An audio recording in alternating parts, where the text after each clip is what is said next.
മാം നല്ല ചൂടുള്ള പുട്ടും കടലയും. Okay, puttu I would give it around 8 on 10 because ഒരു 150 gram പുട്ട് എടുത്തു കഴിഞ്ഞാൽ ഹാർഡ്ലി ഒരു 150 to 200 calories വരുന്നുള്ളൂ. ഒന്ന്. രണ്ടാമത്തെ കാര്യം, അതിൻ്റെ കൂടെ തന്നെ കടലക്കറിയോ അല്ലെങ്കിൽ ഒരു മുട്ടയൊക്കെ ആഡ് ചെയ്യുകയാണെങ്കിൽ കോംപ്ലക്സ് കാർബോഹൈഡ്രേറ്റ്സ് ആയതുകൊണ്ട് തന്നെ ഡൈജസ്റ്റ് ചെയ്യാൻ സമയമെടുക്കും. ഗ്ലൈസിമിക് ഇൻഡെക്സ് മോഡറേറ്റ് ആണ്, പക്ഷേ it's still a good nutritious food.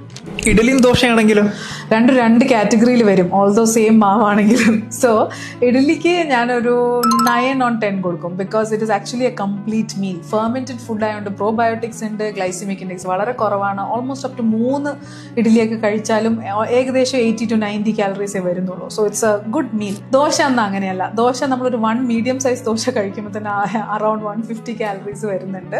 But it is also fermented, probiotics ഉണ്ട്, പ്രോട്ടീനും ഉണ്ട്. ഇതിലേക്ക് ഞാൻ ചെയ്യുന്ന ഒരു കാര്യം കുറച്ച് മില്ലറ്റ്സിൻ്റെ പൊടിയോ അല്ലെങ്കിൽ കുറച്ച് പൊടിപ്പിച്ച പയറോ സാധനങ്ങളൊക്കെ ഇടും. So it makes it more for having 1 dosa. Upma I would give it 6 on 10 because it is made from durum wheat and glycemic index കുറച്ച് കൂടുതലാണ്. ആൻഡ് 150 grams ഉപ്പുമാവ് കഴിക്കുമ്പോൾ തന്നെ അറൌണ്ട് 300 kilocalories ഉണ്ട്. ആൻഡ് ഇത് ആക്കണമെങ്കിൽ you have to add a lot of vegetables to it. തീരെ എണ്ണ ഉപയോഗിക്കരുത്. You have to alternate with good fats like ghee അങ്ങനത്തെ ഒക്കെ വെച്ചിട്ട് ഉപയോഗിക്കാം. അപ്പോൾ ആഴ്ചയിൽ ഒരിക്കലൊക്കെ കുഴപ്പമൊന്നുമില്ല. അപ്പം ആൻഡ് മുട്ടക്കറി അഗൈൻ ഫെർമെൻറ്റഡ് ഫുഡാണ്, പക്ഷെ പ്രോട്ടീൻ കുറച്ച് കുറവാണ്. ഗ്ലൈസിമിക് ഇൻഡെക്സ് നിങ്ങൾ അതിൽ ആഡ് ചെയ്യുന്ന ഫെർമെൻറ്റ് ചെയ്യാൻ ആഡ് ചെയ്യുന്ന ഷുഗർ അതൊക്കെ അനുസരിച്ചിരിക്കും.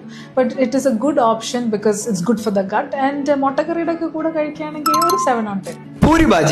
പൂരി ഭാജി രണ്ടിനെ രണ്ടായിട്ട് കാണണം. 3 ചെറിയ പൂരിയൊക്കെ കഴിച്ചാൽ ശരിക്കും പറഞ്ഞാൽ 90 calories ഉള്ളൂ. പക്ഷെ ഓയിലിൽ ഡീപ്പ് ഫ്രൈ ചെയ്തെടുക്കുന്നതുകൊണ്ടും വീറ്റ് ആയതുകൊണ്ടും ചില സ്ഥലത്ത് അതൊക്കെ മൈദ വെച്ചിട്ടാണ് ഉണ്ടാക്കുന്നത്. So it's not very healthy, low fibre and not really any protein content. പക്ഷെ ഭാജിയുടെ കൂടെ കഴിക്കുമ്പോൾ if you add vegetables like carrot and all that stuff and potato കുറച്ചൊന്ന് കുറയ്ക്കുകയാണെങ്കിൽ ആ കാലറിക് വാല്യൂ കുറയുന്നതുകൊണ്ട് തന്നെ it's okay. But still I would rate it only 4 on 10. Ma'am അങ്ങനെയാണെങ്കിൽ ഞങ്ങളുടെ ഫേവറേറ്റ് ആയ പൊറോട്ടയും ബീഫും എത്ര എണ്ണം? ഒരു 2 പൊറോട്ടയും ഒരു 100 gram ബീഫും മതിയോ? ശരി, അതിനാണെങ്കിൽ 400 മുതൽ 500 calorie വരെ ഉണ്ട്. വളരെ ബാഡ് ഫുഡാണ് four breakfast because glycaemic index വളരെ ഹൈ ആണ്. ഭയങ്കര അധികം കാർബോഹൈഡ്രേറ്റ്സ് ഉണ്ട്, സാച്ചുറേറ്റഡ് ഫാറ്റ്സ് ഉണ്ട്, തീരെ ഫൈബർ ഇല്ല.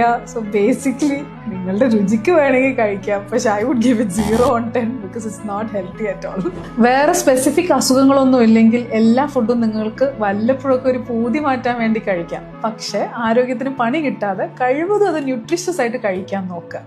സോ ഇതിൽ പറയാത്ത വേറെ ഏതെങ്കിലും ഫേവറേറ്റ് ബ്രേക്ക്ഫാസ്റ്റ് ഓപ്ഷൻസ് ഉണ്ടെങ്കിൽ ഈ വീഡിയോയുടെ താഴെ ഒന്ന് കമൻറ്റ് ചെയ്തോളൂ.